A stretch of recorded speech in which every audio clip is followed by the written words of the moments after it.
It is not expedient for me, doubtless, to glory. I will come to visions and revelations of the Lord. I knew a man in Christ above 14 years ago, whether in the body I cannot tell, or whether out of the body I cannot tell, but God knoweth. Such an one caught up to the third heaven. And I knew such a man, whether in the body or out of the body I cannot tell, God knoweth. How that he was caught up into paradise, and heard unspeakable words which it is not lawful for a man to utter. Of such an one I will glory. Yet of myself I will not glory, but in mine infirmities. For though I would desire to glory, I shall not be a fool, for I will say the truth. But now I forbear, lest any man should think of me above that which he seeth me to be, or that he heareth of me.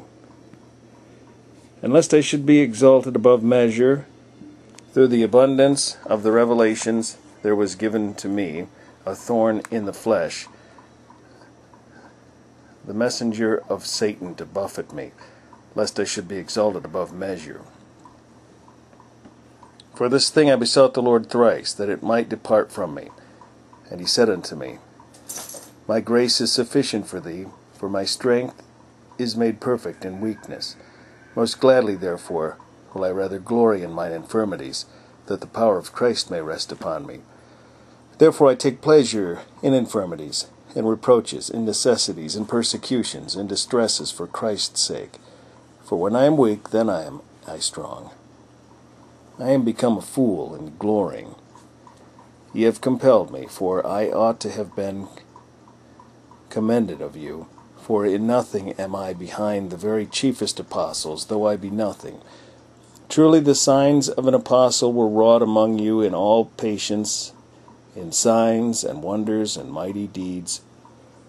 For what is it wherein ye were inferior to other churches, except it be that I myself was not burdensome to you?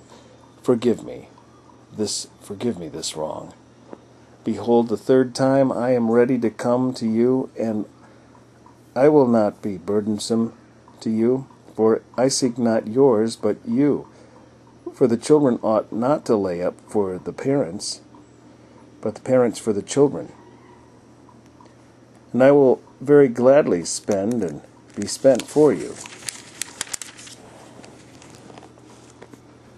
Though the more abundantly I love you, and less I be loved, or the less I be loved. But be it so, I did not burden you. Nevertheless, being crafty, I caught you with guile.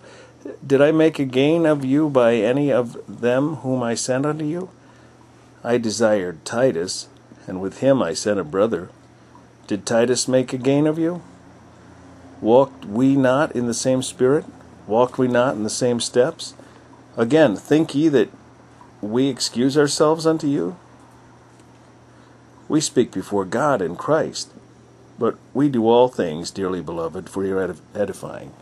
For I fear, lest when I come I shall not find you such as I would, and that I shall be found in you such as ye would not, lest there be debates, envyings, wraths, strifes, backbitings, whisperings, swellings, tumults, and lest when I come again my God will humble me among you, and that I shall bewail many, which have sinned already, and have not repented of the uncleanness and fornication and lasciviousness which they have committed.